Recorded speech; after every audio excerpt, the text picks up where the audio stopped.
Waalaikumsalam warahmatullahi wabarakatuh. warahmatullahi wabarakatuh. Waalaikumsalam Siap, Pak. warahmatullahi wabarakatuh. Oke, thank you. Ini sebagian masih belum ada yang hadir.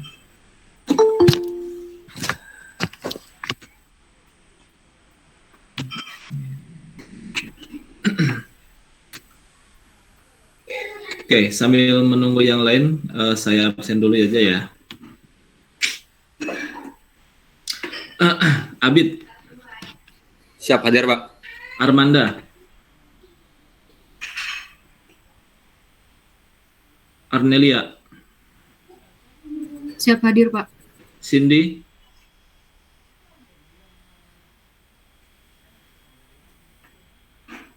Evan, Siap hadir, Pak. Friska,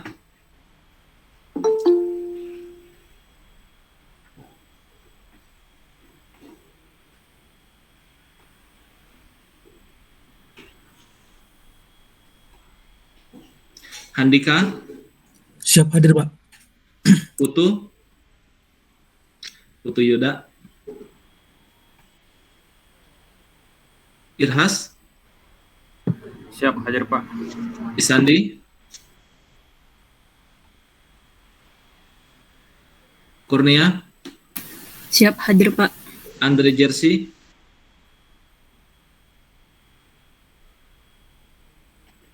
Marsha Reza, Siap hadir, Pak. Hanif, Siap hadir, Pak. Putu Dewi, Siap hadir, Pak. Nurul Izzah, Siap hadir, Pak. Radian, Siap hadir, Pak. Ringga, Siap hadir, Pak. oke, Rivaldion, Pak. Rovin, Siap hadir, Pak. Suwigno, Syaidi,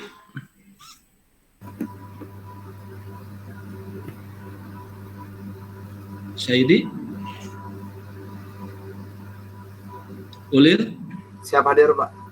Wahyu, Siap hadir, Pak. Winona, Siap hadir, Pak. Yusuf, Zafar, Siap hadir, Pak. oke, Yusuf hadir ya? Belum. Siap hadir, Pak. Oh, Yusuf ada, oke. Sebentar, Yusuf hadir.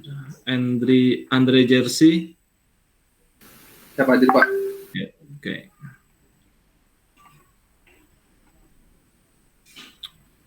Nah, ini baru muncul lagi semuanya.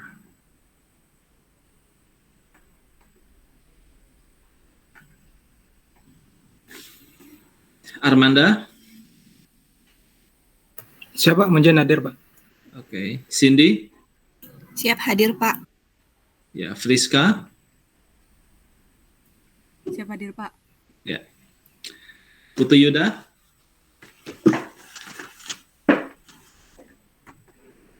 Isandi, Siap hadir, Pak. Suwigyo, Siap hadir, Pak. ya. Syaidi,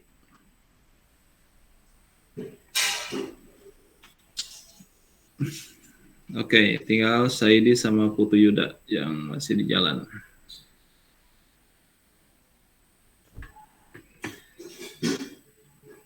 Oke, teman-teman sekalian, mohon maaf kemarin saya tidak bisa hadir dalam rapat, tidak bisa hadir dalam kelas. Alhamdulillah kita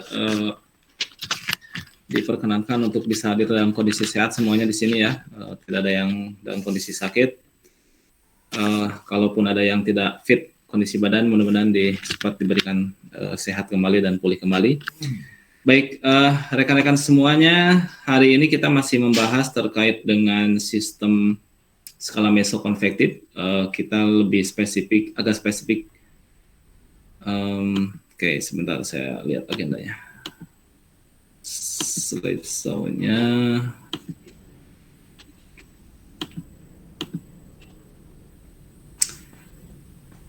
Ya.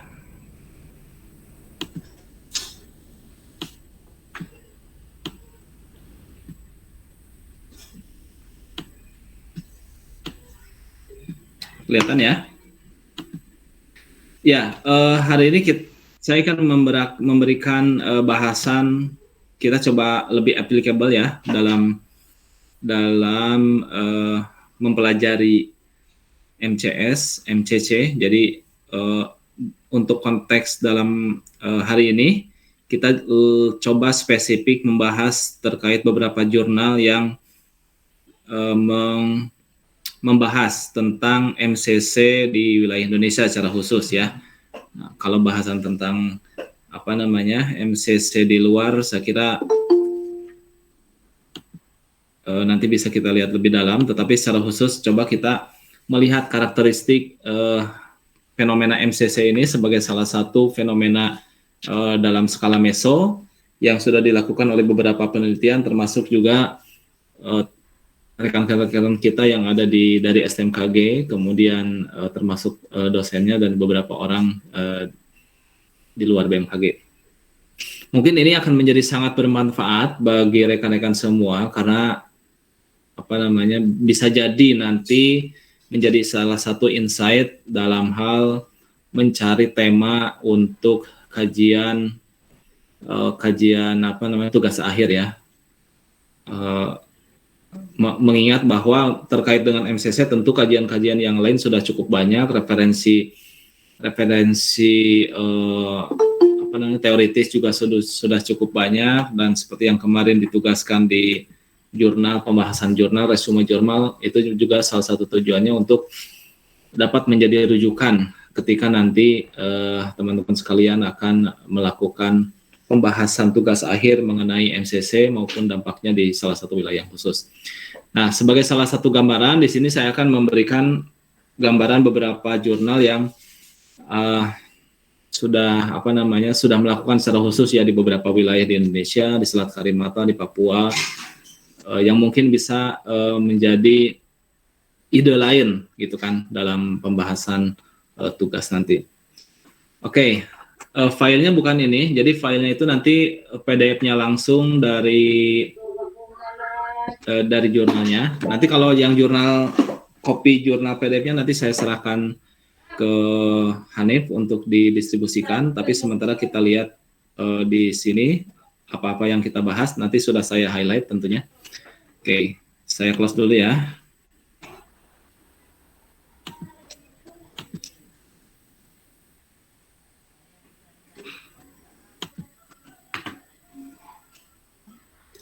Putu Yuda udah hadir? Putu Yuda belum menyaut. Siap hadir Pak. Oh, udah, oke. Satu lagi tadi sih. Syaidi udah hadir ya tadi? Siap hadir Pak. Oke, alhamdulillah semua sudah hadir. Oke, semuanya kondisinya sehat.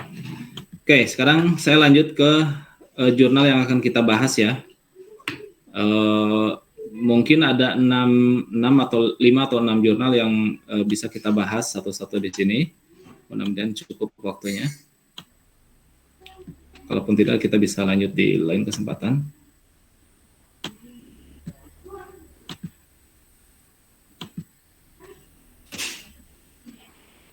Distribusi spasial. Oke, sudah kelihatan ya? Saya buka deh.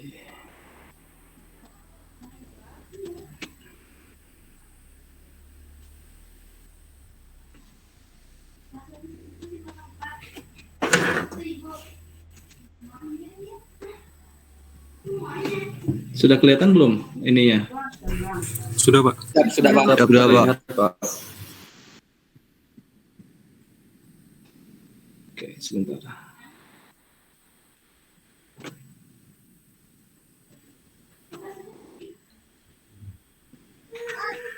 Nanti lah.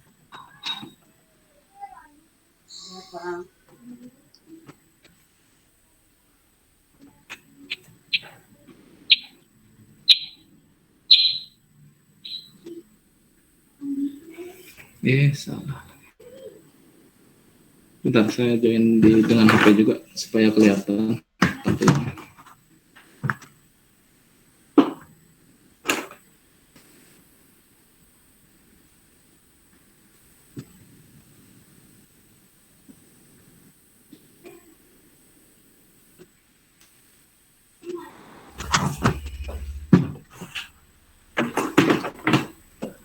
View. Page display, view setting.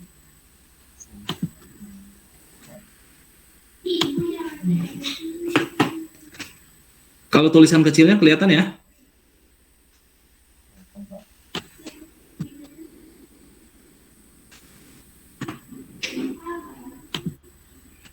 Oke, mudah-mudahan cukup ya. Saya coba mencari terkait dengan pembahasan MCC di wilayah Indonesia secara khusus dari beberapa jurnal rekan-rekan kita yang sudah ada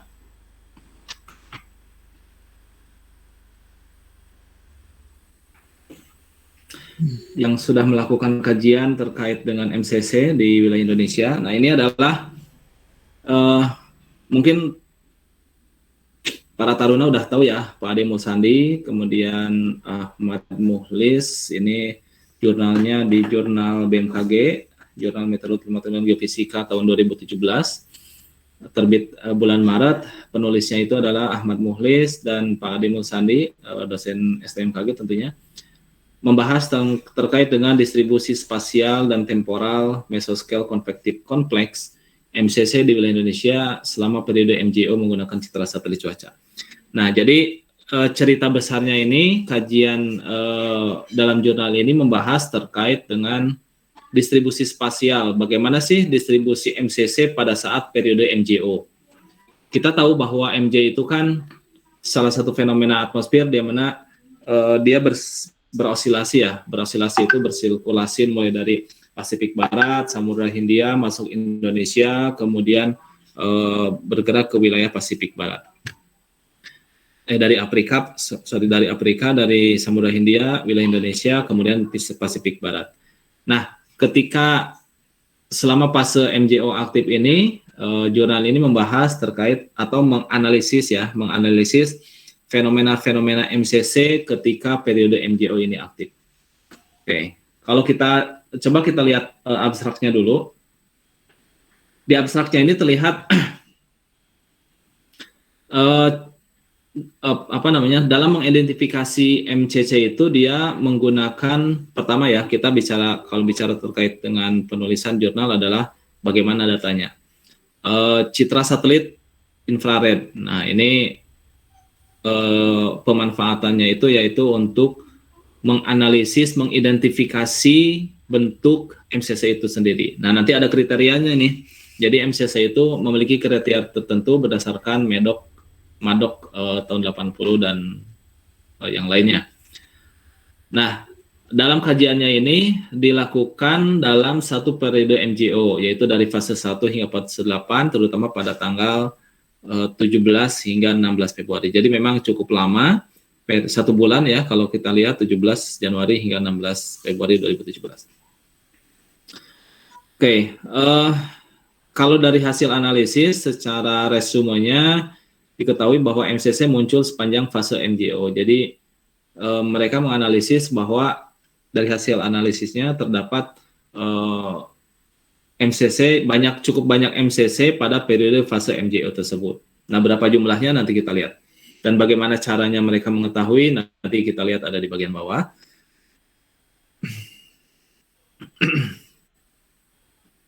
Oke, mungkin ada beberapa hal ini yang agak sedikit pas di sini, bahwa keberadaan NGO itu secara general bisa memberikan aktif ya, jadi bisa memberikan dampak terhadap aktivitas MCC yang lebih aktif dari biasanya. Nah, pun demikian ketika terjadi El Nino, nah ini bisa sebaliknya. Jadi lebih paham ya, ketika di pertemuan pertama kita mengetahui kenapa misalkan siklon dia relatif akan lebih banyak pada saat La Nina, dan pada saat El Nino lebih banyak berkurangnya gitu kan. Kemudian pada saat MJO juga intensitas siklon bisa lebih meningkat. Nah, kaitannya tentu sudah paham di sini kenapa penurunan frekuensi kejadian MCC itu relatif terjadi pada saat-saat El Nino dan meningkat pada saat-saat MJO. Nah, memang di sini kalau tidak diceritakan terkait dengan perbedaan secara signifikan ya. Artinya mereka tidak membahas bagaimana kondisi MCC saat kondisi normal. Dalam artian mereka tidak melakukan menghitung MCC pada saat kondisi normal, yaitu tidak ada tidak ada MJO, tidak ada El Nino, tidak ada La Nina misalkan, tetapi dalam kondisi sinoptik normal, artinya kondisi dinamika global, regional itu relatif normal. Nah, ini tidak diketahui, sehingga tidak bisa diketahui pada saat MJO dianalisis dengan saat normal besaran lebih besarnya itu berapa persen misalkan. Nah, ini tidak khusus mengkaji terkait itu. Kemudian data yang digunakan adalah data GESMAP. Kenapa data GESMAP? Karena salah satu karakteristik MCC itu adalah dia adanya distribusi hujan. Oke, nah ini kalau dari distribusi hujan kalau kita hanya menggunakan data observasi permukaan itu tidak akan tercover, maka digunakanlah data GESMAP. Data GESMAP juga karakteristiknya adalah data satelit ya. Nah, kemudian di beberapa sesi diberikan kasus di wilayah Lampung seperti apa. Oke, kita lanjut dulu. Ini adalah pendahuluannya yang menjelaskan ya seperti biasa kalau di pendahuluan jurnal itu kan menjelaskan terkait dengan MCC itu apa. MCC itu merupakan salah satu bentuk sistem daripada MCS. Kalau MCS kan model bentuknya banyak ya, dari bow echo, kemudian tipe cyclonic, kemudian salah satunya kita bahas adalah MCC. MCC secara khusus juga pernah dibahas oleh Heri Ismanto di 2011. Banyak sih sebenarnya kalau rujukan-rujukan terkait dengan MCC di benua maritim ya, baik yang diolah oleh pihak luar, universitas luar dalam bentuk jurnal ataupun orang-orang Indonesia itu sendiri, peneliti dari Indonesia sendiri. Oke, ini adalah MJO. Nah, ini yang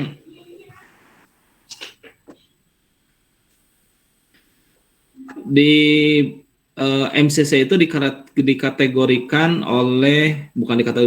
tapi untuk mengetahui pola sistem tersebut adalah merupakan salah satu bentuk MCC, maka jurnal-jurnal yang ada mengkaji terkait dengan MCC dia selalu merujuk kepada Medoc yang tahun 80 dan Miller tahun 1991. Nah, ini memang secara spesifik di jurnal Madoc dan Miller dan Fritz ini dia menjelaskan terkait dengan karakteristik sistem MCC. Jadi ada syaratnya ya. Jadi suatu sistem awan CB yang sangat besar dikatakan MCC apabila ada syarat-syaratnya. Nah, nanti kita lihat. Data yang digunakan, data citra satelit, infrared. Nah, ini yang bisa diolah. Nanti teman-teman bisa, mungkin kalau yang sudah tahu dalam mengerjakan tugas, ini bisa menjadi referensi. Data citra satelit, kemudian data GESMAP. Data GESMAP ini dari Kohusai. Nanti ada di jurnal yang lain juga dibahas lebih rinci terkait dengan alamat-alamat ini.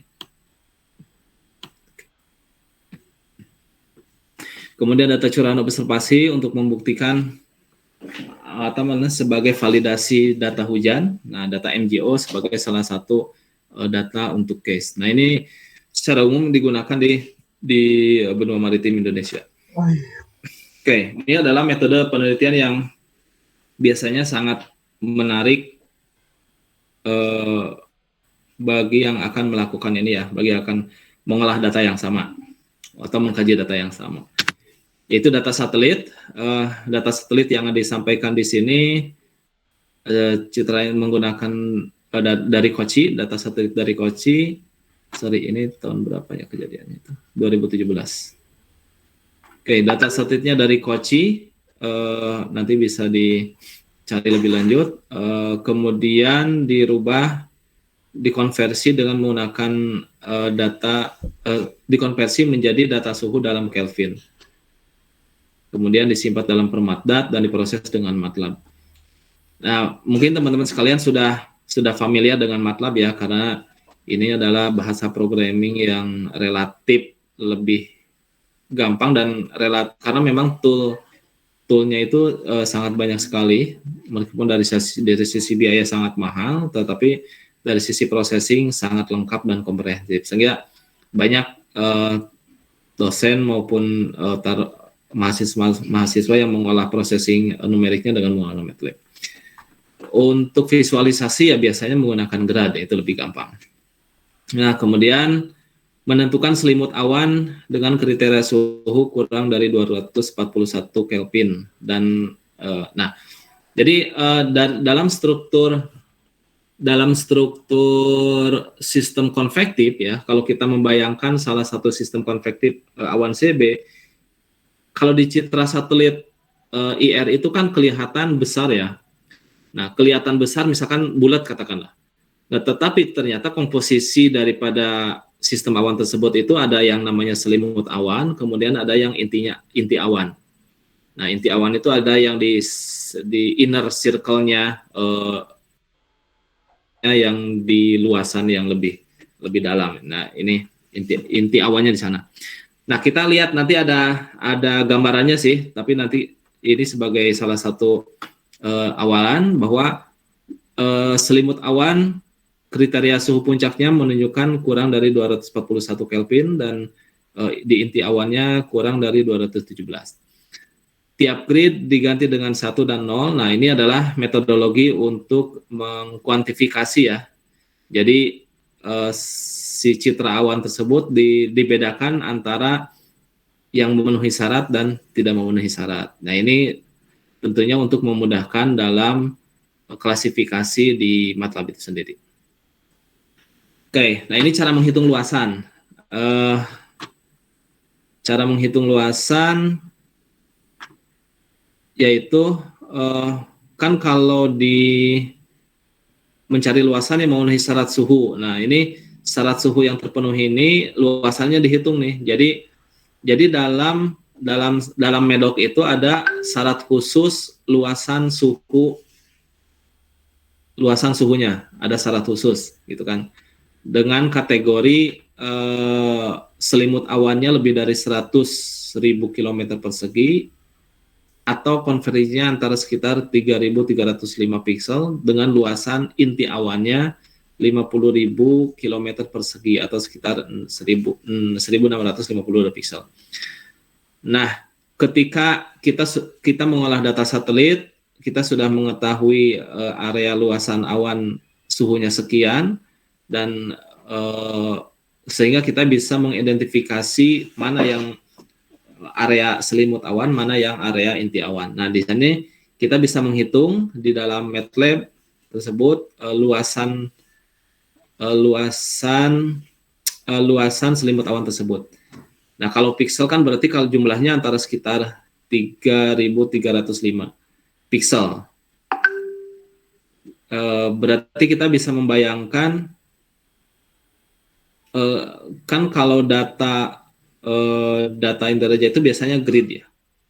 Nah, grid itu dihitung aja berapa ini ya.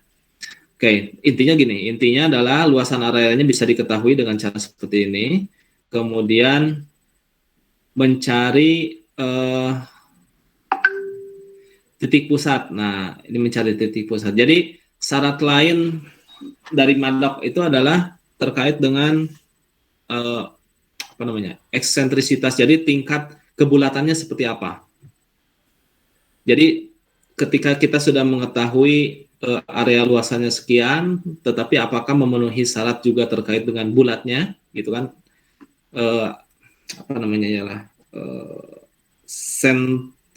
Nanti ada di bagian berikutnya, tapi yang pasti menunjukkan eksentrisitas. Nah, ini eksentrisitas. Nah, eksentrisitas ini adalah salah satu syarat juga ketika suatu sistem akan dinamakan sebagai MCC, yaitu lebih dari 0,7. 0,7. Kemudian ini ada caranya secara spesifik, nanti bisa dibaca lebih lanjut. Oke. Itu adalah gambaran data dan metodologi yang digunakan dalam jurnal ini. Kemudian kita lihat di hasilan pembahasan. Di hasil pembahasan di wilayah Lampung, jadi kasusnya itu di wilayah Lampung mulai tanggal 20 Februari MJO masuk ke fase 2 dan teridentifikasi MCC. Nah, jadi ini adalah studi kasusnya. Kemudian Lampung masa hidupnya sekitar 8 jam. Nah, ini syarat lain suatu sistem dinamakan sebagai MCC adalah adanya masa hidupnya. Nah, masa hidupnya itu antara sekitar lebih dari 6 jam. Oke, semua kriteria eksentrisitas, tingkat kebulatannya gitu kan. Kemudian luasan area inti awan, luasan area selimut awan di sekitar inti itu sudah tercapai. Kemudian dari sisi skala hidupnya juga dia mencapai lebih dari kriterianya, yaitu lebih dari 6 jam.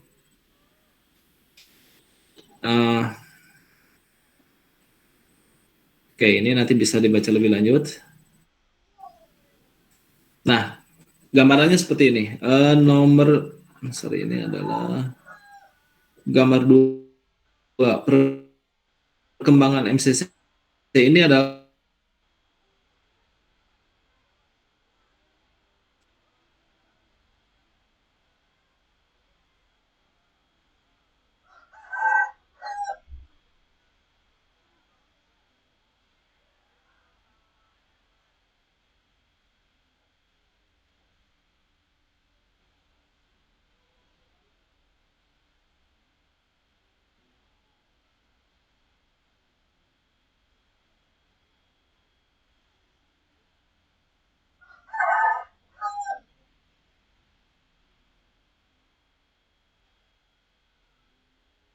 antisipasi atau peluruhan. Nah, ini periode ini berlangsung selama periode 8 jam. Pengaruhnya terhadap curah hujan yang tinggi di Lampung itu sekitar lebih dari 6 jam lah. Dan ini merupakan salah satu karakter MCC. Nah, ini adalah pola gas map-nya.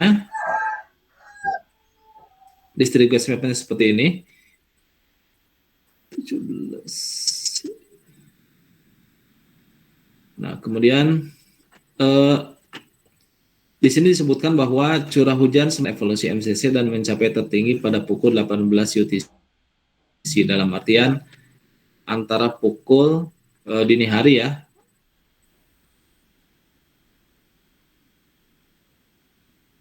Curah hujan turun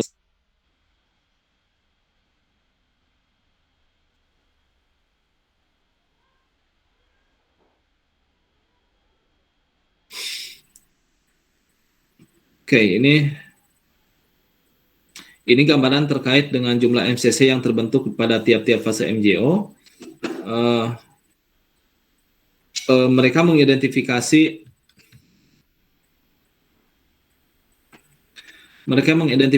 di fase MJO ini 1 hingga 8. Periode waktu lamanya fase MJO-nya adalah sekian. Kemudian mengidentifikasi jumlah bakal MCC. Jadi jumlah bakal MCC itu sistem-sistem yang diidentifikasi akan menjadi, tetapi akan menjadi gitu kan, baik yang akhirnya tidak atau menjadi. Nah, kemudian ternyata di wilayah maritim kontinen, jumlah yang bakal menjadi MCC dalam periode fase MJO 1 selama 5 hari itu jumlah MCC-nya adalah 5 yang terbentuk. Nah, kemudian MJO 2. Nah, ini kalau kita melihat seperti ini, di fase MJO 2 terdapat pola MCC yang justru lebih banyak yang jadi ya. Lebih banyak yang jadi dibandingkan dengan fase yang lain. Nah, ini mungkin harus dikaji lebih mendalam nih, kenapa pada fase MJO 4 dan 5 ini justru jumlah MCC-nya itu relatif kecil dibandingkan ketika MJO di fase 2. Ini tentunya ada ada beberapa hal yang signifikan terjadi gitu kan. Kenapa bisa seperti itu? Karena kan logikanya MJO fase 4 dan 5 adalah fase MJO yang paling berkontribusi signifikan di wilayah Indonesia. Karena apa? Karena memang posisi sinyal intinya itu ada di wilayah Indonesia. Fase 2, kalau fase 2 itu kan dia si MJO-nya itu ada di Samudra Hindia. Itu kan baru mau menyeberang ke Samudra Hindia, ke wilayah Indonesia. Nah, ini bisa menjadi kajian yang cukup menarik. Kenapa bisa seperti ini? Kenapa justru di fase 4 dan 5 MJO-nya itu jumlah MCC-nya itu relatif berkurang atau lebih sedikit daripada di fase 2.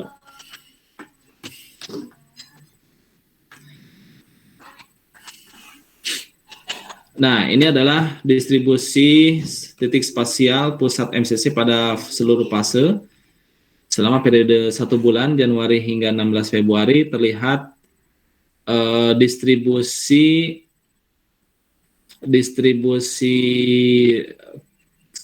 kejadian MCC itu cukup banyak di wilayah timur. Ini pada periode Januari hingga Februari. Meskipun di beberapa wilayah di Sumatera, ada di wilayah mungkin ini sekitar Bengkulu, kemudian di sekitar wilayah Kepulauan Riau, di wilayah Pulau Jawa ada, kemudian selatan Selat Karimata, dan yang paling banyak itu ada di wilayah laut Arafura bagian utara ya, perairan laut Indonesia Timur, kemudian wilayah Papua juga cukup banyak, dan wilayah Pasifik. Nah, ini menunjukkan secara distribusi pada periode Januari hingga Februari 2017, distribusi MCC-nya itu cukup tinggi di wilayah timur. Nah, ini filenya cukup kecil, tapi bisa tergambarkan di sini.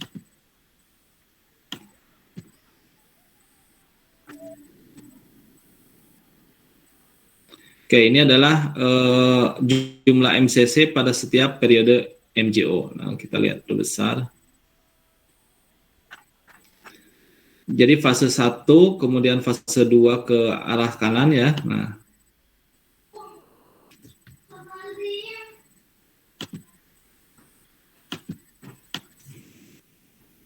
oke, jika kita perhatikan di fase 1 relatif kecil kejadian MCC-nya, sinyalnya kelihatan sangat kecil meskipun ada kelihatannya diidentifikasi. Ini seperti yang tadi di tabel bahwa di MJO fase 2 ternyata jumlah MCC yang terbentuk itu sangat banyak, bahkan ada 11 ya, paling tinggi dibandingkan fase yang lain. Nah, fase 3 masih ada beberapa, fase 4 juga masih ada, dan fase 5 juga relatif cukup banyak, terutama di wilayah timur. Kemudian fase 6, nah fase 6 ini kan MJO-nya artinya sudah mulai masuk ke Pasifik signifikan. Tetapi muncul lagi, meskipun MJO-nya semakin ke kanan, tetapi pola MCC-nya itu relatif lebih banyak daripada fase 6. Nah, ini bisa menjadi pertanyaan, kenapa bisa seperti ini, termasuk di fase 8. Nah, ini memang kajiannya itu hanya sangat singkat ya, 1 bulan, Januari pertengahan hingga Februari pertengahan, sehingga kita tidak bisa bahwa mengenerasi kesimpulan dari hasil yang hanya sebulan ini. Nah, bisa jadi kalau kita gabungkan selama 10 tahun atau 5 tahun misalkan, maka justru fase lain yang bisa lebih banyak dibandingkan fase 2. Kalau di sini kan fase 2 MJO dia bisa menimbulkan curah hujan bisa menimbulkan frekuensi MCC yang lebih banyak dibandingkan lainnya, seperti itu. Oke. Nah, ini frekuensi kemunculan MCC. Bentar, ini narasinya apa? Gambar 8 banyak terjadi pada dini hari hingga pagi hari dan berkembang hingga mencapai pada fase maksimum dengan periode yang singkat pada pagi hari. Oke, frekuensi kajian selama Januari hingga mereka mengidentifikasi ternyata frekuensi kemunculan MCC itu relatif lebih banyak pada dini hari, pada malam dan dini hari, dan justru pada periode malam hari justru dia itu sangat sedikit. Oke, coba kalau kita lihat di peta yang distribusi ini ya.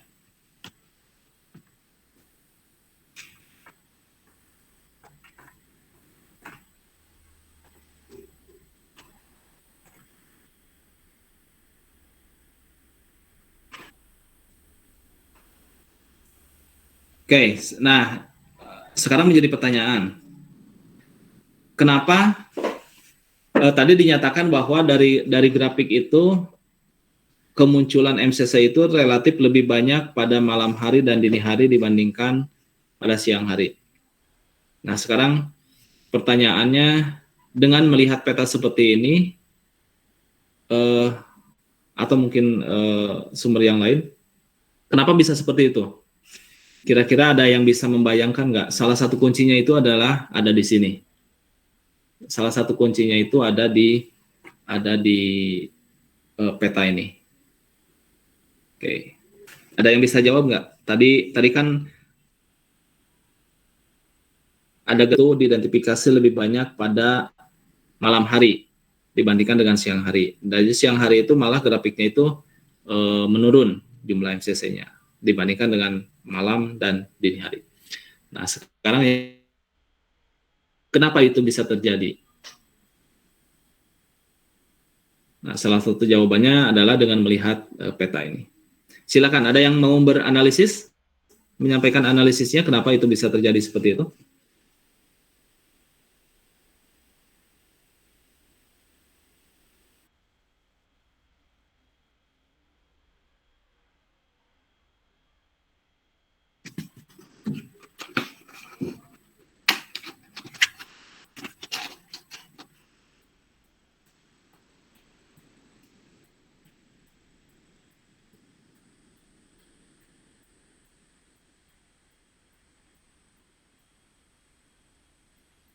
Silakan. Ada yang mau menyampaikan analisisnya kenapa bisa terjadi seperti itu? Kenapa MCC di sini diidentifikasinya muncul lebih banyak pada malam dan dini hari dibandingkan siang hari? Silakan.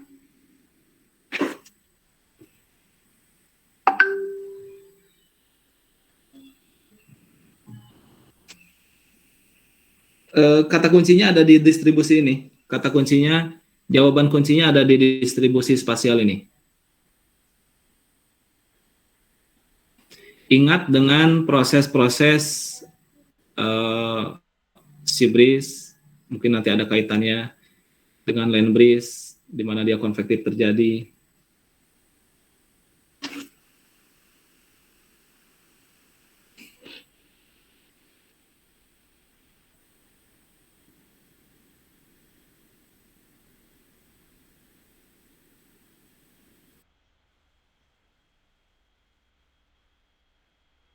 Analisisnya, jangan salah.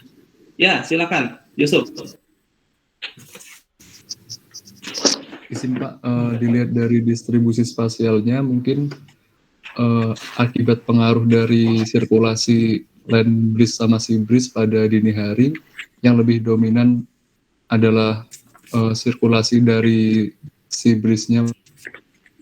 Kemudian terlihat bahwa MCC-nya terjadi di dekat garis pantai atau di dekat daratan gitu Pak. Oke, terima kasih Yusuf. Oke, sekarang kita kupas. Di peta ini terlihat secara distribusi titik MCC pusatnya itu lebih banyak di wilayah timur ya, ada di Papua Barat, Yang pasti di sana itu adalah di sini munculnya di wilayah perairan ya, perairan apa ini ya, Halmahera, kemudian Arafura bagian utara maupun bagian selatan, Laut Banda juga bagian utara dan selatan, Laut Tual dan sekitarnya, termasuk untuk wilayah Laut Sulawesi dan Laut Maluku dan wilayah Papua Barat. Nah ini adalah kalau secara peta kita bisa mengetahuinya seperti itu. Berarti ketika muncul tadi grafik, kenapa muncul grafik distribusi kejadiannya itu lebih banyak di jam malam dibandingin jam siang. Aplikasi yang bisa kita lakukan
kenapa MCC itu munculnya lebih banyak pada malam menjelang dini hari dibandingkan pada pagi menjelang sore atau siang hari seperti itu. Memang tidak dijelaskan.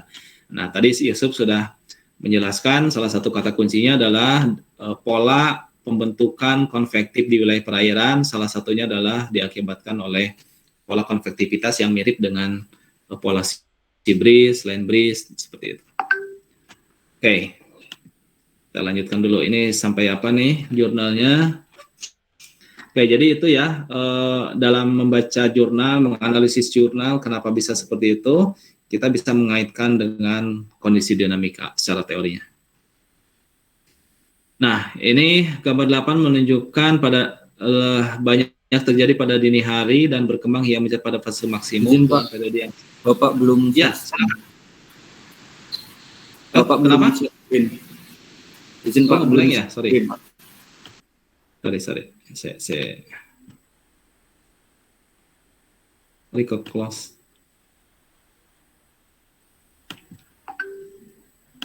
Window.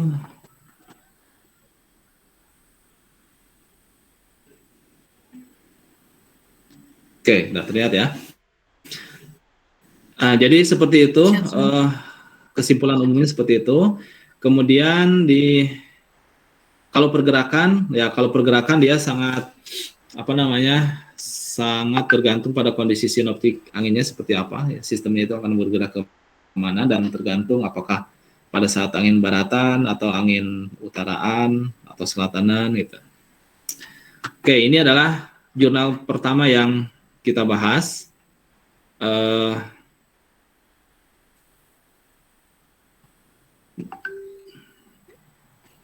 Oke, saya coba masuk dulu ke jurnal kedua ya, nanti kita bisa bahas apa nanti jika ada pertanyaan silakan bisa langsung menyampaikan, di-cut aja langsung. Oke, ini adalah jurnal yang kedua, analisis kondisi presipitasi saat kemunculan mesoscale konvektif kompleks di Selat Makassar, studi kasus 2014 oleh Pak Boni Septian, kemudian Pak Furkon juga salah satu pengajar di wilayah di STMKG. Nah,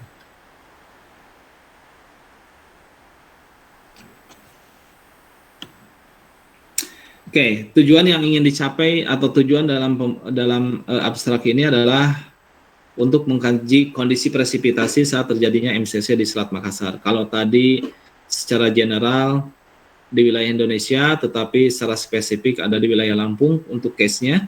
Nah, ini adalah case-nya secara spesifik di Selat Makassar untuk periode Mei 2014. Data yang digunakan juga sama, data satelit MTSAT yang digunakan untuk mengidentifikasi pola sistem MCC-nya. Kemudian data estimasi hujan yang digunakan dari TRMM. Kalau tadi kan GESMAP ya. Ini adalah menggunakan data TRMM untuk periode di bawah 2016 memang TRMM yang cukup bagus. Kemudian ini juga sama bahwa berdasarkan penelitian di jurnal ini MCC dengan periode tanggal ini bersifat nokturnal yang muncul pada malam hari hingga dini hari di wilayah Barat Palu. Kondisi matang di Selat Makassar lalu punah pada pagi menjelang siang di pesisir timur Kalimantan Timur. Nah, untuk periode yang di Selat Makassar ini juga nokturnal, dalam artian dia periodenya muncul malam hari, bukan pada siang hari. Nah, kita setelah mengetahui jawaban yang tadi disampaikan oleh Yusuf, ada kaitannya dengan pola-pola konvektivitas di wilayah perairan ya. Nah, ini ada kaitannya juga. Ini kan karena dia area kajiannya itu adalah di Selat Maluku yang notabene merupakan wilayah perairan, sehingga bisa dipastikan bahwa memang awan-awan konvektif di wilayah perairan tentunya dapat terjadinya adalah antara kisaran malam menjelang dini hari, seperti itu. Kecuali kalau dia menjelang siang, dia akan sampai ke wilayah daratan. Oke, ini adalah referensinya. Nah, ini yang teridentifikasi yang lebih rapih ya untuk identifikasi MCC. Berdasarkan Madok tahun 80 seperti yang dicantumkan dalam jurnal ini, ada beberapa karakteristik fisik sistem MCC. Nah, dari sisi ukuran dia ada perisai awan. Nah, perisai awan ini memiliki suhu rendah lebih dari 32 derajat Celcius. Lebih rendah dari 32 derajat Celcius. Kemudian dengan area yang melebihi dari 100.000 km persegi. Kemudian wilayah interior dingin, awan, suhunya kurang dari 52 derajat Celcius dengan area lebih dari 50.000 km. Mungkin di jurnal yang satu dengan yang lain kemungkinan ada sedikit ya, tapi itu tidak jauh. Tapi referensinya tentunya sama. Nah, di inti awan ini yang memiliki suhu kriterianya itu kurang dari minus 52 derajat Celcius. Yang mengindikasikan apa? Bahwa yang mengindikasikan itu sebagai jenis-jenis awan CB. Awan CB itu kan puncak awan itu sangat dingin ya. Nah, kriterianya antara kisaran mungkin antara kurang dari atau lebih kecil dari minus 50 ke atas. Nah, area cakupan nah, ketika karakteristik fisik syarat pada A dan B tercapai, maka di sana dikatakan sebagai tahap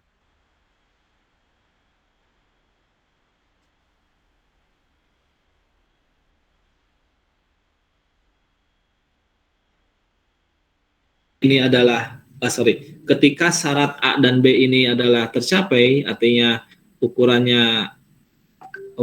awan, puncak awan dinginnya itu lebih dari 100.000 dan lebih dari 50.000 km persegi, maka dilihat lagi periode pembentukannya itu sampai berapa jam. Nah, sampai 6 jam. Nah, periode minimalnya adalah 6 jam. Sehingga ketika sudah tercapai durasi pembentukan, ketika sudah tercapai durasi sistem tersebut bertahan hingga 6 jam atau bahkan meningkat, semakin meluas dalam periode 6 jam, maka dia sudah bisa dikatakan sebagai sistem MCC. Nah, sehingga tadi yang kita kembali lagi ke jurnal sebelumnya, ada distribusi titik-titik pusat MCC-nya, ya dia mengkuantifikasi menggunakan syarat ini, lebih dari 6 jam, kemudian sirkularnya itu kelihatan, dan area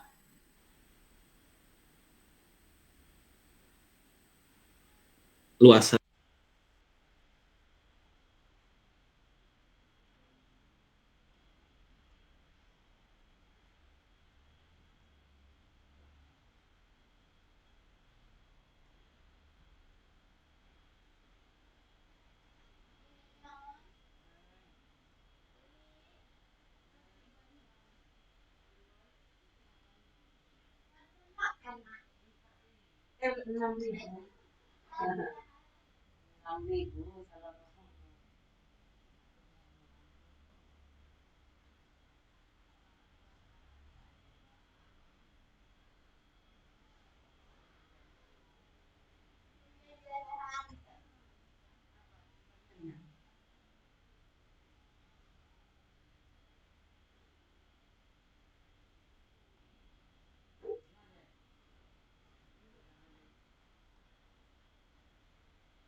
Pola-pola MCC ini bisa menyebabkan kondisi cuaca ekstrim dan menimbulkan bencana hidrometeorologi. Oke,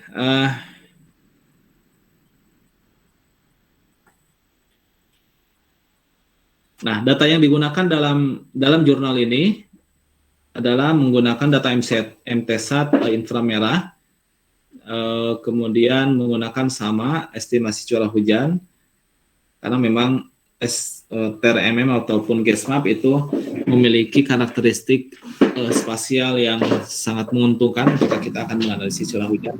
Hanya Izin Pak, Bapak belum share screen Pak. yang oh gitu ya, aku pencet lagi, sorry. Oh, sebentar.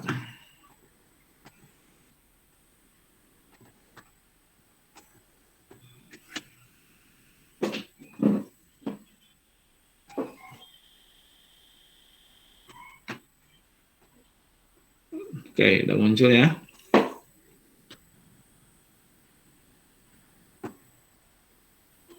Udah muncul belum ya? Siap, sudah Pak. Siap, sudah Pak.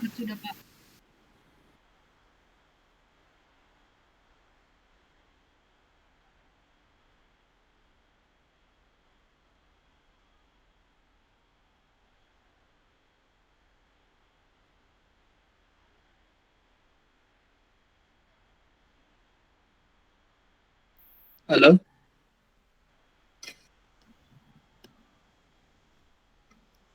Halo, sudah muncul belum ya? Siap sudah Pak. Sudah, Pak. Sudah, Pak. Waduh, trouble lagi ini suaranya. Suara teman-teman nggak kelihatan nih. Sebentar. Oh, internet ya.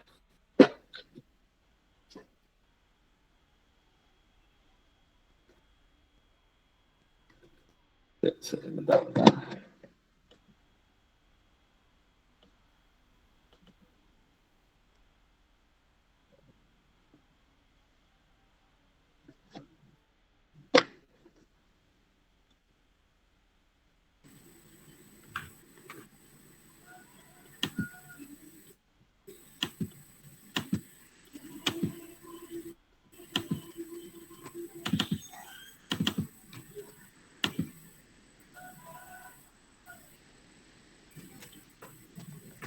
Oke, sudah muncul ya? Ya. Oke, kita lanjutkan. Data dan metode yang digunakan adalah data MTSAT dan data TRMM. Kemudian lokasi penelitiannya ada di wilayah Selat Karimata.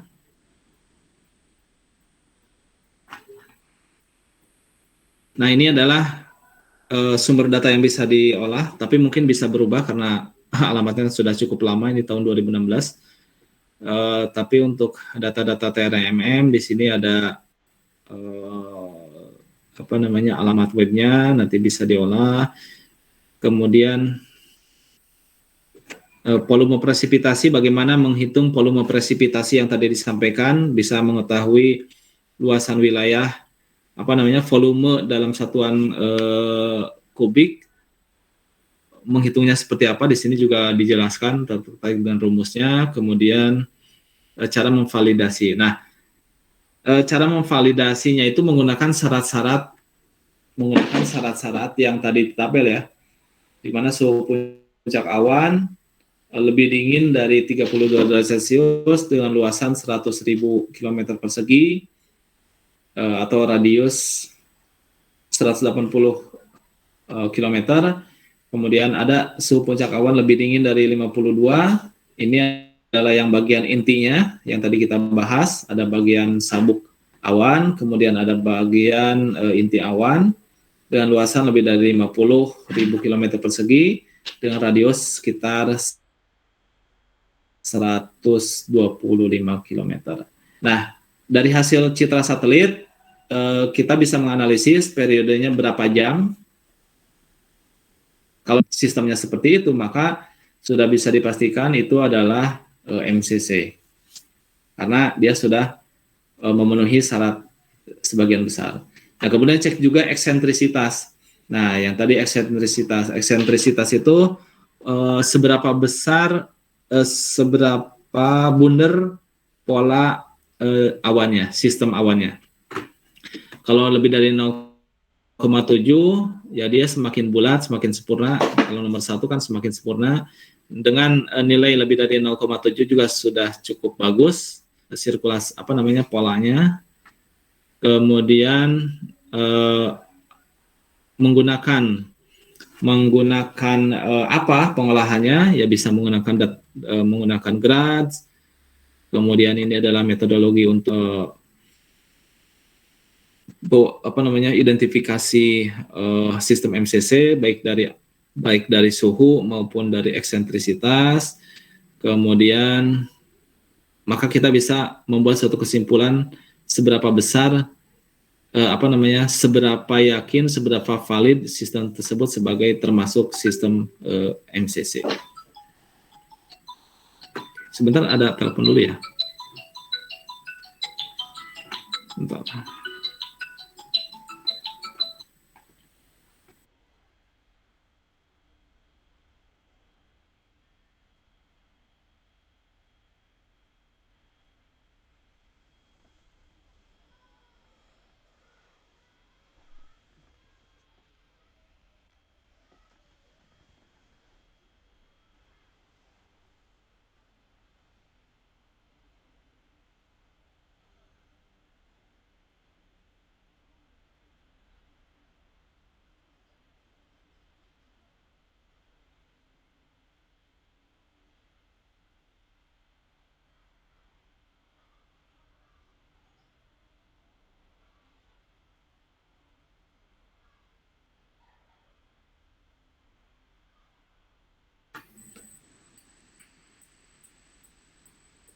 Oke, kita lanjutkan. Mana? Oke, jadi dalam prosesnya itu ada seperti yang thunderstorm di awal dulu kita 2 minggu kemarin kita bahas, ada inisiasi, sistem kumulus, kemudian tahap matang dan tahap punah. Seperti itu. Kemudian hasil analisis identifikasinya seperti ini.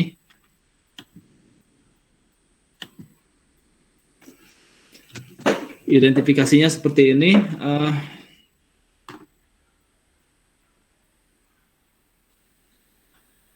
Nah, kita lihat dari hasil analisis di sini disampaikan bahwa pada jam 20 UTC MCC sudah mulai terjadi syarat MCC, kemudian pada fase matang jam 3 dan mulai decay, mulai meluruhnya pada pagi menjelang siang hari.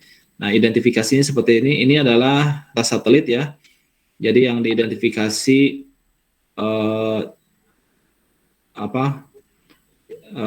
yang skala warnanya itu diidentifikasi mulai dari minus 52. Seperti yang tadi disampaikan di awal, dia mengidentifikasi sistem awan yang di bagian luar ya, bukan intinya. Mulai dari 52, kemudian lebih sampai ke yang paling dingin, tentunya biasanya lebih dari minus 90 juga ada. Nah, kita lihat di sini perkembangannya seperti apa.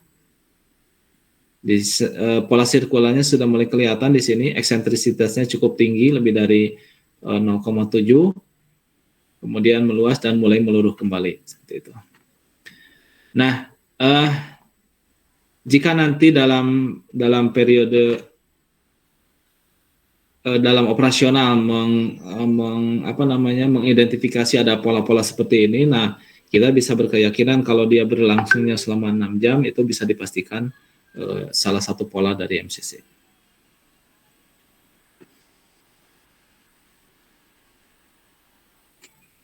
Oke, dari sisi kesimpulan kita lihat MCC di Selat Makassar pada periode ini berasal dari sel awan tunggal di Kota Palu yang berkembang semakin luas dan besar ke arah Selat Makassar. Jadi perkembangannya itu diidentifikasi dari Palu, kemudian membesar dan bergerak ke arah barat. Nah, seperti ini.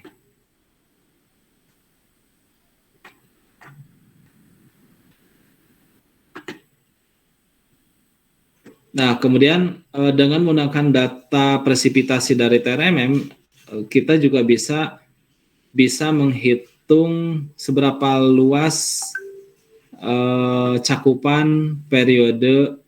seberapa luas cakupan curah hujannya dengan menggunakan data TRMM. Nah, ini adalah salah satu hasilnya. Setiap 3 jam diolah seperti ini. Nanti bisa lebih rinci lagi dibaca di jurnal. Nah, dihasilkan pola seperti ini. Jadi ketika diidentifikasi sel tunggal CB berkembang cukup intens di wilayah Palu daratan, kemudian dia ternyata bergerak ke arah wilayah barat dan membentuk pola-pola konvektif yang cukup signifikan, dan distribusi hujannya juga cukup signifikan di wilayah Selat Makassar seperti ini. Kemudian dia membuyar, mendisipasi dan meluruh, akhirnya habis. Oke, ini adalah kesimpulan yang terjadi di Selat Makassar bersifat nokturnal, terjadi pada malam hari. Diinisiasinya sekitar jam 12 seperti itu. Oke, itu adalah 2 jurnal pertama yang kita bahas.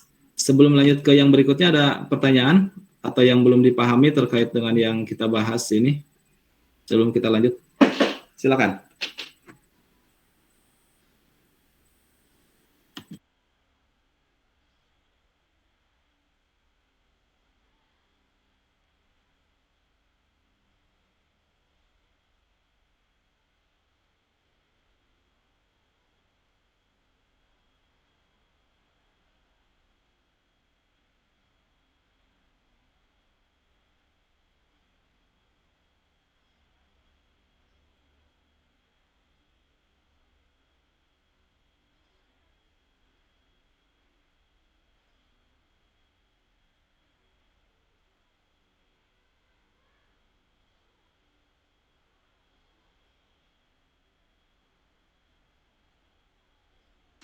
Siap, mungkin belum ada, Pak.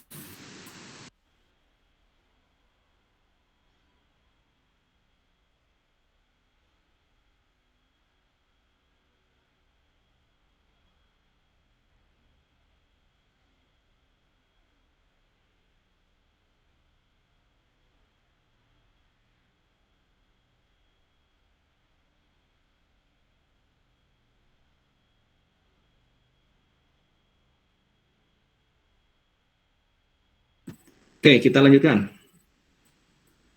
Kita lanjut ke jurnal yang ketiga, sama membahas terkait dengan MCS.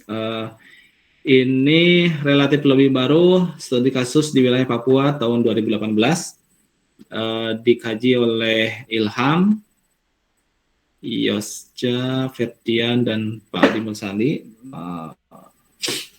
Dirilis tahun masih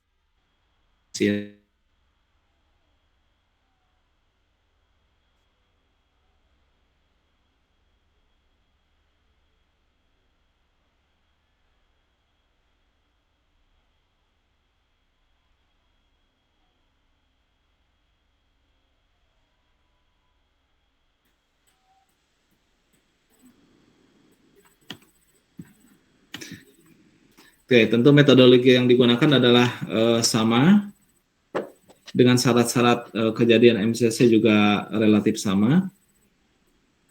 Kita lihat kecuali wilayahnya ya, wilayahnya di wilayah Papua. Kalau untuk wilayah Papua kita lihat seperti apa.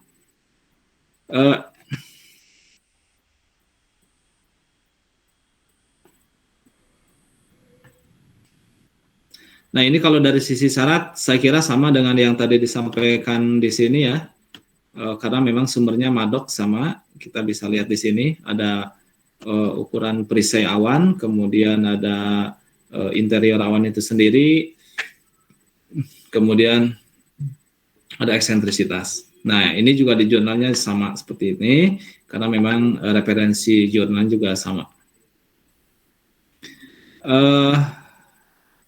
Nah, yang cukup menarik adanya literasi terkait dengan kajian MCC secara global ya. Kajian MCC secara global di mana Laing dan Fritz tahun 97 menyampaikan bahwa kurang lebih sekitar 400 MCC terjadi setiap tahunnya yang dominan di daratan. Kalau tadi kan secara spesifik tanggal tertentu beberapa kasus, bahkan di tahun 2017 dari jurnal yang kita bahas tadi ada lebih banyaknya di wilayah lautan ya, di wilayah timur perairan. Tetapi secara global dilihat bahwa MCC ini justru lebih banyaknya terjadi di wilayah daratan daripada di atas perairan yang hanya sekitar 8,4%. Dan lebih banyak ditemukan di belahan bumi utara, yaitu sebesar 66% dibandingkan wilayah selatan. Mungkin kalau distribusi MCC di wilayah Indonesia dibandingkan dengan distribusi MCC di wilayah Amerika misalkan, atau distribusi MCC di wilayah daratan Cina, itu tentu akan lebih banyak di wilayah-wilayah tersebut. Sehingga ketika diakumulasikan atau dirata-ratakan dalam global, secara global, maka dia akan menunjukkan bahwa MCC di daratan lebih banyak daripada di lautan. Itu kesimpulan umumnya seperti itu. Tapi bukan berarti bahwa di suatu wilayah secara khusus MCC di lautan lebih banyak, bisa jadi seperti itu.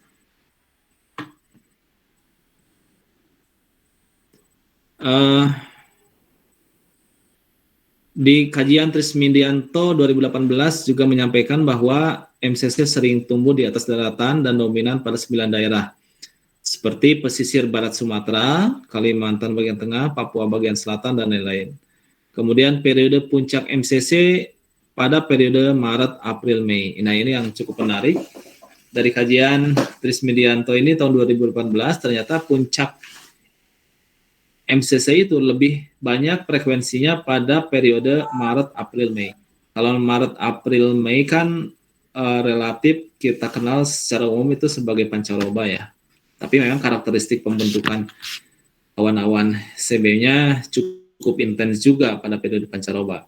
Nah, kalau di sini disampaikan ternyata MCC itu relatif lebih banyak yang terjadi di bulan-bulan MIM, Maret, April, Mei, dengan kejadian sebanyak 33,56% dari 1028 kejadian MCC yang teridentifikasi. Nah, ini yang cukup menarik juga nih. Kenapa bisa seperti ini? Kenapa tidak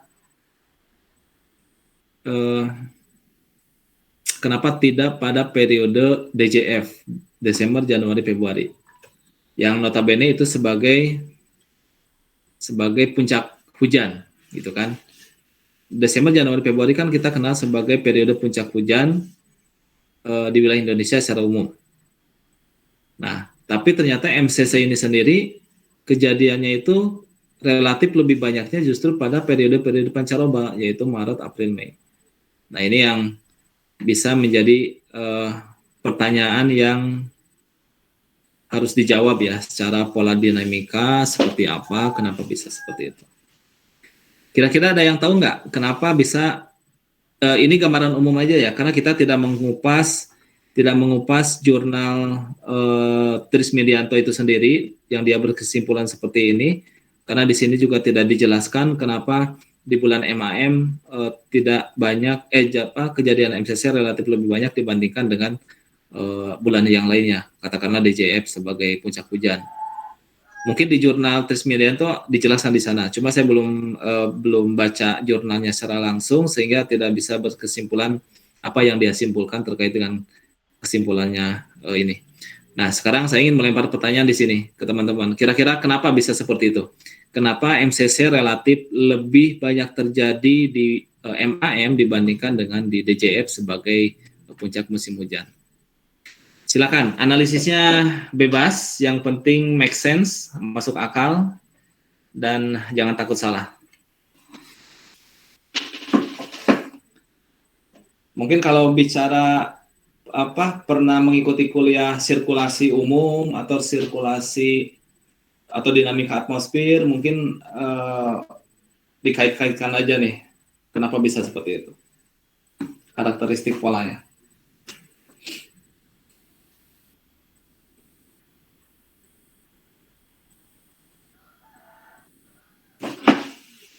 Ada yang mau jawab? Pertanyaannya bisa dipahami tapi ya.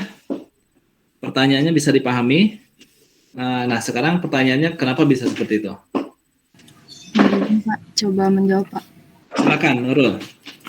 Mohon izin coba menjawab, Pak. Mengapa MCC sering terjadi di periode MAM? Karena pada periode MAM itu periode peralihan di mana MCC kan mesosel konvektif sistem atau kompleks, yaitu saat periode peralihan itu aktivitas pertumbuhan awannya disebabkan karena aktivitas konvektif. Sementara kalau di periode DJF itu aktivitas pertumbuhan awannya karena adanya adveksi. Jadi memang saat periode peralihan itu pertumbuhan awan disebabkan karena aktivitas konvektif, sehingga pertumbuhan awannya itu lebih signifikan disebabkan karena adanya pemanasan gitu, Pak. Izin. Oke. Thank you, Nurul. Ya, itu sudah cukup bagus dalam menjawab, artinya bisa mengaitkan pola dinamikanya ya. MCC, mesoconvective kompleks, atau itu salah satu mesoscale convective system ya, salah satu sistem skala meso dari pola-pola konvektif. Bisa jadi seperti itu. Jadi mungkin identiknya seperti ini. Hujan es atau puting beliung itu lebih sering terjadi pada musim-musim pancaroba, baik MAM maupun SON ya, dibandingkan dengan DJF sebagai dia puncak musim hujan. Identiknya seperti itu. Jadi kalau kita melihat statistik, periode atau frekuensi kejadian puting beliung, kemudian water spot, kemudian hujan es, itu akan lebih banyak terjadi pada pancaroba, baik SON maupun MAM. Nah, itu identik dengan kejadian MCS ini. Jadi karakteristiknya itu adalah karakteristik sistem yang dibangun oleh pola-pola konvektif. Yang notabene pola-pola konvektif itu akan lebih sering terjadi pada karakteristik karakteristik di musim-musim pancaroba, bukan musim pancaroba, karakteristik di periode pancaroba, gitu ya. Lalu kenapa tidak terjadi di puncak musim hujan? Karena di periode puncak musim hujan itu biasanya dinamikanya itu terbentuk karena mekanisme dinamika yang sifatnya mekanis. Jadi misalkan ada monsun gitu kan, di-trigger dengan adanya MJO, diperkuat dengan adanya La Nina, sehingga pola-pola sistemnya terbentuk juga tidak banyak ya, tidak dalam bentuk konvektif, tetapi dan awan-awan yang terbentuk juga awan-awan CB yang disertai dengan awan-awan jenis-jenis stratus, dan pola hujannya juga pola hujan yang relatif merata, kemudian jangka panjang seperti itu, lebih dari 6 jam sekian. Nah, kalau yang ya MCC ini bisa dikatakan salah satunya ada seperti itu. Nah, tapi kalau teman-teman memiliki jurnalnya bisa dibaca lebih lanjut ya, tapi sementara saya belum mendapatkan jurnalnya. Mungkin Trismedianto ini ada alasan khusus atau memberikan generalisasi alasan kenapa bisa lebih banyak terjadi di MAM. Oke, tapi yang kita bahas yang sekarang ini adalah karakteristik secara general aja ya. Mungkin kalau kita bahas lebih lanjut di jurnalnya ini ada hal-hal yang bisa berbeda. Oke, kemudian data dan metode saya kira ini sama, relatif menggunakan data GRADS dan data MATLAB, dan saya harap teman-teman udah sangat familiar dengan MATLAB ya, karena untuk kelas semester lanjut tentunya penguasaan terkait dengan programming dasar untuk GRADS maupun untuk MATLAB untuk pengolahan ini sangat penting, perlu dilatih tentunya. Nah, ini adalah time series luasan inti dan selimut awan di wilayah Papua yang dibahas di sini. Luasannya itu terjadi secara puncak di jam 3, jam 4, antara kisaran jam 3 hingga jam 5 waktu Indonesia Timur. Artinya pada kisaran dini hari ya, kalau seperti ini, subuh dini hari. Luasan sistemnya itu sangat luas pada periode-periode tersebut. Oke, ini data-datanya. Nah, di sini juga ada data SMWF. Jadi dalam jurnal ini data SMWF ini digunakan untuk mengidentifikasi penyebab terjadinya MCC tersebut. Apakah ada konvergens di sana? Apakah ada siklon misalkan yang menyebabkan MCC tersebut bisa terjadi. Nah, nanti bisa dibahas lebih lanjut. Oke, kemudian di hasil dan pembahasan, ini adalah karakteristik pembentukan MCC.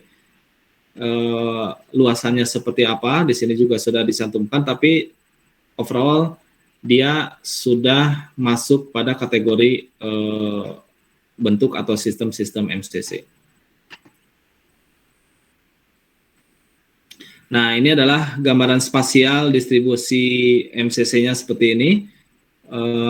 Kita lihat di mana ya ini gambarnya. A dan B adalah sebelum kejadian MCC pada 9.15 dan 9 Indonesia Timur. Proses MCC mulai tunggal pada tanggal 20 dan 00 UTC. Kemungkinan masih di sini nih, daerah sini sudah mulai terbentuk ini. Ini adalah data Ini adalah data MTSAT ya, yang diolah menggunakan GRAD, kemudian divisualisasikan dalam bentuk warna.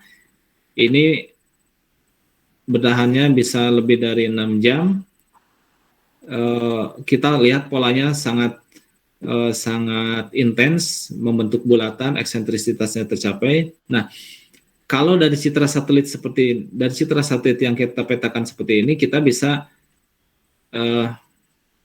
kalau melihat pola lebih dari 6 jam, mungkin ini kita bisa mengidentifikasi kuat ini adalah salah satu pola MCC.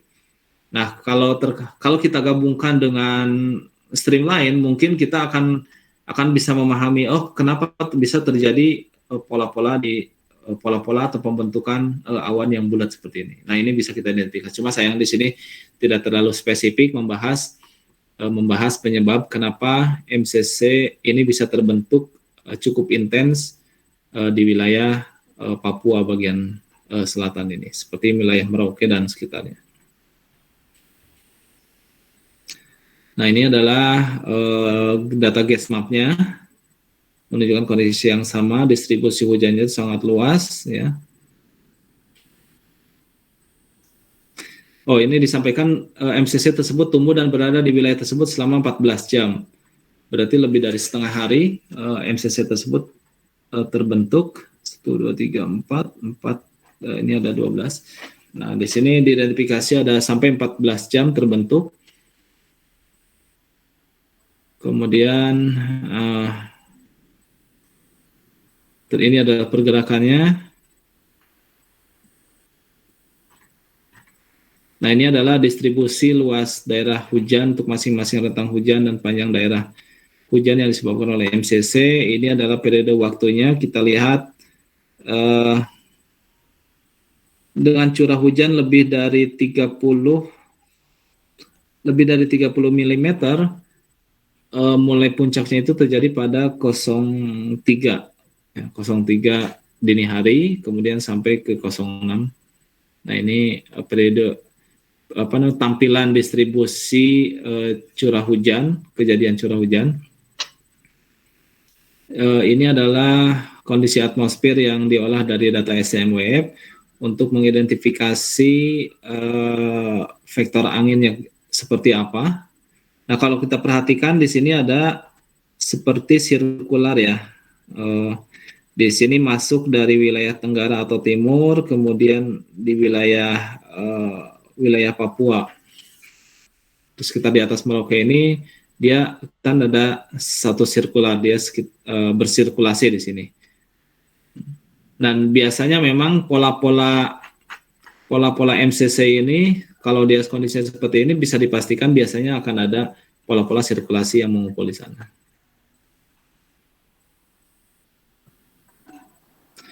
Nah, ini adalah distribusi velocity, vertical velocity-nya seperti ini. Silakan nanti bisa dibaca lebih lanjut. Oke.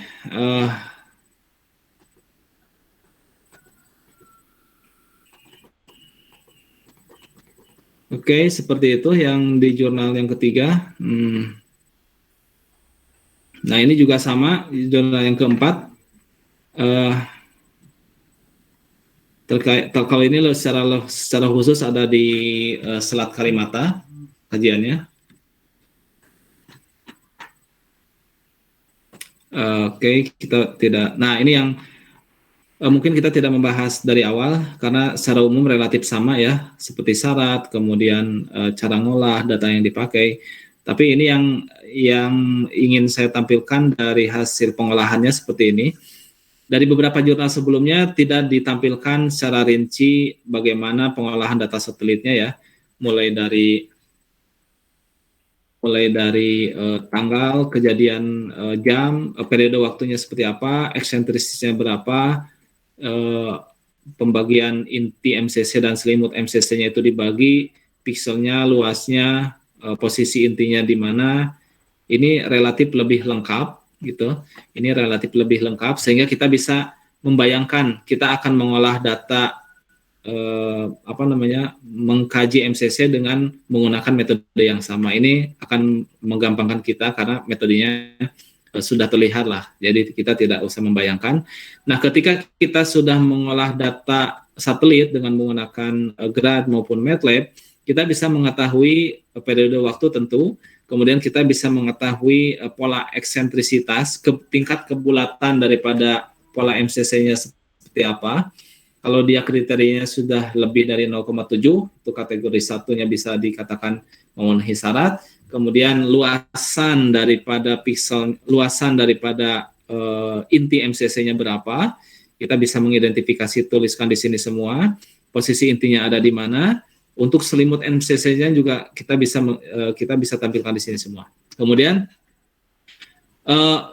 kita bisa dari data ini kita bisa mengidentifikasi mulai kapan dia akan terbentuk, berinisiasi, dan mulai kapan dia terjadi puncak, dan kemudian kapan dia akan mulai luruh. Nah, ketika dia sudah akan memulai, tentunya ada syarat khusus, eksentrisitas lebih dari 0,7, kemudian luasannya sekian, selimutnya luasannya sekian, dengan suhu. Di sini suhunya nggak ada malah ya. Oke. Ini luasan saja. Kemudian makanya kalau di tabel ini adalah di kategori kuning. Kemudian ketika dia pada tahap matang, nah pada tahap matang dia diidentifikasi dengan warna merah. Nanti bisa baca lebih lanjut kenapa dikategorikan di warna merah. Nah kemudian periode puncaknya itu adalah pada eksentrisitas yang paling bulat 0,9, hampir sempurna nih, inti MCC-nya sampai 0,9, kemudian selimut MCC-nya, sirkularnya, eksentrisitasnya 0,9 juga sama. Nah, ini dikategorikan sebagai puncak inti, kejadian puncak intinya. Jadi si intinya ini, inti MCC ini puncaknya ada di jam 13. Ada di jam 13 ya, jam 13.50, karena pola eksentrisitasnya yang paling sempurna. Kemudian berlahan dia akan meluruh, kemudian dan akhirnya dikategorikan sebagai meluruh pada kategori yang hijau. Oke, semuanya dilakukan dengan menggunakan MATLAB dan GRADS. Nah, ini adalah pada saat fase matang, gambarannya seperti ini, kita lihat dalam periode berapa jam. Ini nggak kelihatan tiap berapa jam, tiap 1 jam ini jam 8, jam 9, 10, 12, 13, dan sebagainya, bisa lihat lebih detail. Tapi kita lihat perkembangan MCC-nya itu sangat meningkat. Oke, ini yang fase meluruhnya seperti ini semakin berdisipasi. Nah, ini juga MCC yang periode yang beda, tetapi metodenya sama, dia dibentuk dalam bentuk tabel, kemudian kita bisa mengidentifikasi pada jam berapa MCC mulai tumbuh, pada jam berapa dia mulai matang, dan pada jam berapa dia sudah mulai signifikan puncaknya.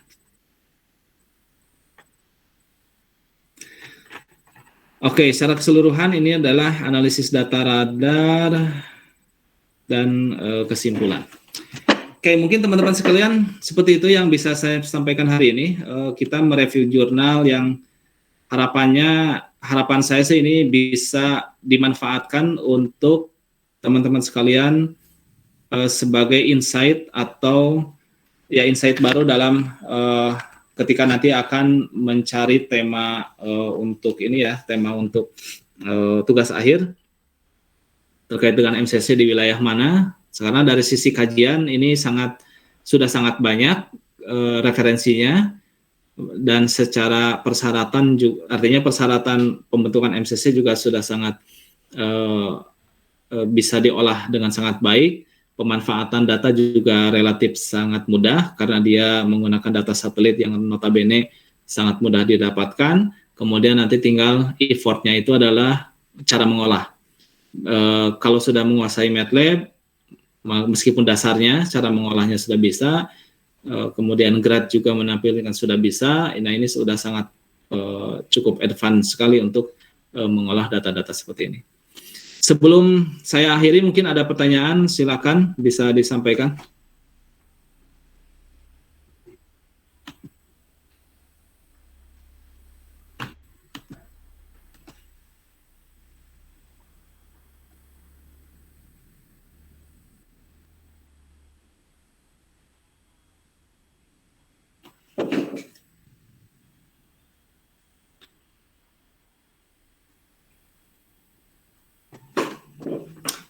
Gimana? Ada yang mau ditanyakan? Kalau tidak, kita tutup aja, karena pembahasan sudah selesai.